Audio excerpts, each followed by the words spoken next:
This is my face with the whole Jill coming after Bethenny storyline. This is my face finding out that Bethenny and Jason are still married 8 years later. And this is Dina Lohan randomly hanging out at a Housewives party. Hey guys, welcome back to Real Housewives Recaps. Today I'm covering Real Housewives of New York, Season 3, the greatest season, Episode 3, Fall in New York. And thank you guys so much for being here. I really appreciate it. Let's get started. Oh my gosh, I am loving this season. This is the greatest season of reality TV of all time. I'd put this up against any other show, any other franchise. I love it. I just think it's the coolest thing ever and the funniest thing to go back and rewatch. It's so funny seeing how they've evolved, their styles, their personalities. I mean, look at Lou. This is not the same person. Although Kelly Ben-Simone might be the same person. Oh my goodness. So we see Lou driving Noelle, and she's talking about how the kids are based in Hampton. She comes into the city. I so remember this storyline where Ramona got on her ass about it. It was like, you're just a part-time mom or a weekend mom. There's an awkward scene here where Noelle says her guy friends think that Luann is attractive. She is attractive, but weird conversation to have with your kid because Lou then goes fishing. It's like, oh, really? What do they say? Then we see Kelly, taking her kids to dinner, and she's just a mess. This hair flipping, you'll see it all episode long. This is all she knows how to do with her hands. So she takes her kids to dinner, and she's asking what they think of her curly hair, and they're hilarious. They call her old. I thought that was pretty funny. She starts asking me about what they know about Playboy. They say that she's a good parent because she does nice things and is a good person and is pretty. So then we go over to Bethenny at the Learning Annex, and she's teaching people how to be naturally thin. The funny part of this scene for me is she says, we were going to have booze, but the annex wouldn't allow that, so I'm going to curse. She comes alive speaking in front of people. She wrote a book because she was obsessed with dieting. I read the book. It was pretty good. It gave some tips and stuff. I don't know that it's for me, but good for her for writing it. She has another funny line here where she says, don't binge without paying attention. Like, don't sit in front of your TV and have a bag of potato chips. It's like having sex without paying attention. So then we go over to Bobby and Jill's, and I don't love to get serious, but I'll get serious for a second and say this makes me so sad. He gets a call from his doctor that he's got a clean bill of health, and he's got great news. He had thyroid cancer. They had to remove a large tumor, but everything's good, and they're very happy. Of course, we know ultimately what happens, but he's celebrating right now, and it's sweet to see him and Jill. Then, I don't know how you transition out of that into this, but there's Kelly posing for Playboy. She makes a big deal to tell everybody that she's been on a diet of wings and beer, and that's how she posed. And yeah, okay. So then Lou is having this event. It's an Ungaro fashion night out party to get ready for Fashion Week. This is where we see Dina Lohan. Sure. Why wouldn't we see Dina Lohan? And it is weird because Jill and Lou are all over each other, and it comes up by a lot of the different casts that they really didn't care for each other too much, and that Jill would say terrible things about Lou being all over all these different men, but yet when Jill is feuding with Bethenny, they are like inseparable. I just can't believe this is the same Lou. She looks beautiful here, but my goodness, she looks even more stunning today. It's kind of crazy. So Alex and Simon arrive, and this is where you really see that Jill and Lou are sharing the same brain. So Lou witnessed Johan climbing up some stranger's leg and told Jill about it. And so Jill takes it upon herself to laugh, mock, make a big deal out of it, tells the story like it's her own, even though she wasn't there.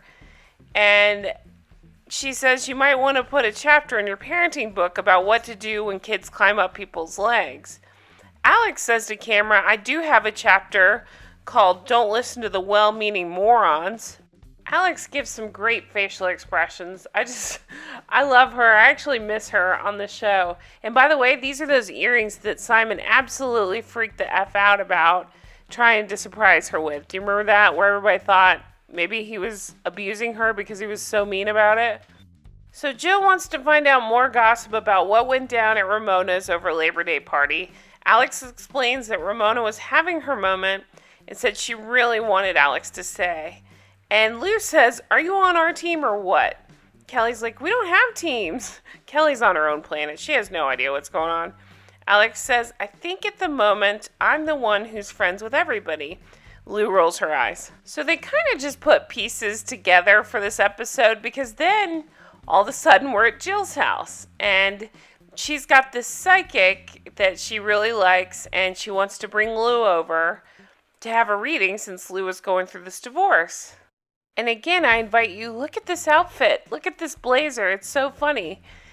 Totally different person than the one we see today. So the psychic says that Lou is going to have a J name coming into her life. You guys, this is right when she started meeting, or when she met Jock. So that's kind of funny and coincidental and weird and psychic. But that just kicks off a whole new side of Lou that I forgot about. This whole wine drinking, I know wines. I'm going to trick Ramona on her wines side of Lou. So I'm excited for that too.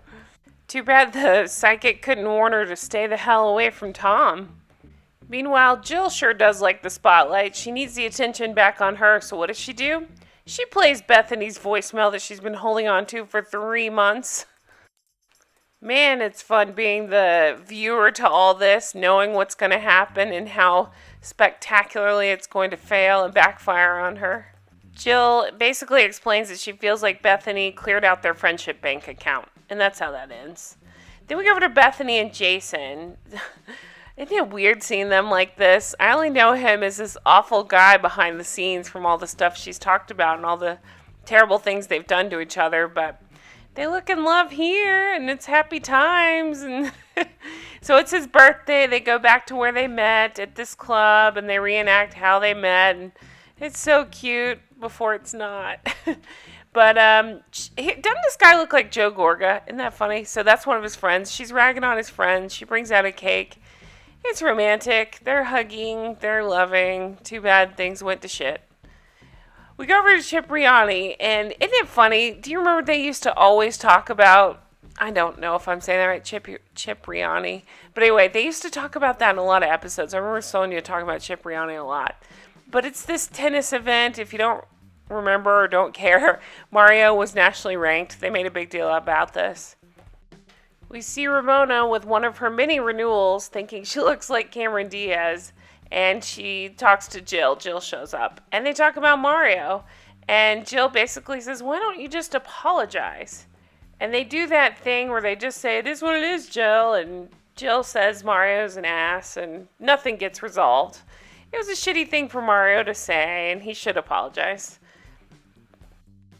And then, you guys, it is my favorite part of the entire episode. This is the most amazing scene of Kelly Bensimon. It's just one of these little pieces that they stick in the episode that are just nothing, but where she just regales us with her knowledge of life and the world. And she tells us that, PETA isn't saying don't wear fur. They're saying don't abuse animals. Do I wear fur? Yes, I do. Do I support the abuse of animals? Absolutely not. Oh my gosh, really? I don't care what your stance is, if you're pro-fur, if you're anti-fur, that's up to you. But this is the most idiotic statement I've ever heard. It's just so crazy and just further shows Kelly living in La La Land. She tops herself by saying, "I'm a cold-blooded person." I think what she means is I get cold, so I wear fur.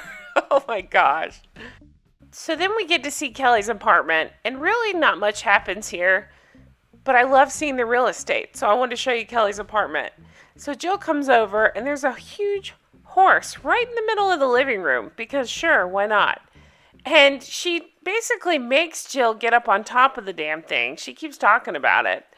Then we see her bedroom. It's nice. It's a nice apartment. They have fancy handbags. I don't really understand. It's a lot going on that wall, but they're beautiful. She has a handbag with her horse's name on it, as you do. So there's a scene here where Kelly's telling Jill, and she's thinking it's Playboy's 40th anniversary. Well, Jill says it's all very confusing. It's the anniversary of the Playboy costume. And Jill tells her she's confused, and it doesn't matter. Kelly's always confused. Then we go to Alex and Simon's, and they live out in Brooklyn. So it's cool to see their house as well. They're making pizza. Alex is telling Simon about Jill and her comment about the kid crawling up somebody's leg. And saying Lou piled on, and they proceeded to tell me when you guys came to pick me up at the dock that Francois climbed up some guy's leg. She made it out to be like he committed a terrible faux pas. Alex to camera says Jill doesn't know squat. And again, it's going to come up, but it's just a confusion. I think Jill just loves the story. So it's not her story to tell. Lou told her, and so Jill's got to jump on it. So that's why Alex is thinking Jill did this when actually Lou did this. Then, you guys, it is the fashion show, and we get the first of many showdowns that are going to happen this season. But, so it's been weird. Bethenny and Jill haven't spoken since the voicemail. It's this Jill Stewart's show that Bethenny always goes to, and so they knew they were going to run into each other. Bethenny comes in, tries to play it cool. She's a little aloof about it, and Jill is not impressed at all. I don't know if she expected Bethenny to kiss her ring or what, and when Bethenny didn't, it set Jill off. They sat here and stared at the fashion show, but they just both had a weird energy toward each other, and Bethenny was saying, I could feel it from across Lou, basically, that Jill was being so weird and tense. So after the show, Bethenny asks her what's going on. Jill said, last time I heard from you, you told me I should get a hobby, and that's what I've done. I got a hobby. Jill is like a dog with a bone with this thing. I think that's the crux of the issue. Bethenny thought they were just having like a little tiff, and Jill has made it into this whole storyline for herself that's going to spectacularly backfire. So Lou, since she's joined at the hip with Jill, steps in and tells Bethenny, you bruised her this summer.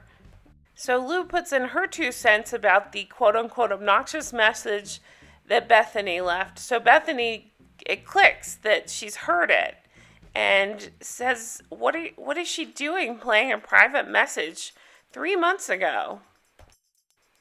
So Bethenny makes one more attempt to try to talk to Jill and says, what are you doing? And Jill is just cold and stone-faced and says, I'm not doing anything. And that's it. And that's how they leave it. And it's so weird. And we see a flash to next time. Oh my goodness, Simon and Alex, they're shopping. I love their shopping scenes. So they're shopping, some sort of fashion show event. Bethenny and Jason talk more about the Jill drama and what's going on there. We see that Lou is finalizing her divorce. Ramona is in her manic Pinot Grigio stage and saying crazy things to Kelly. Bethenny unleashes her fury at Lou, saying, I don't like you, I don't trust you, I think you're a snake. Oh, I can't wait to talk about it and to watch it. You guys, I love this season. It's so good. It's just so much going on every single episode. This one was a little bit slower of an episode, but damn, it's still got some good parts in it. I love it. Oh my God, Kelly Ben-Simone is ridiculous. Seriously though, if you want some entertainment, you gotta look up her Twitter. I don't normally try to talk about people's looks, but she has completely changed her face. I didn't even recognize that it was her. So, you're welcome for that. Thank you guys so much for supporting this channel. I so appreciate everything. I truly do. Thank you for watching, and I really hope you enjoy this series. It's so much fun to cover, and I hope you're enjoying it as well. So, leave me a comment. I love reading them, and I hope you guys have a fantastic week. Thank you so much. Bye-bye.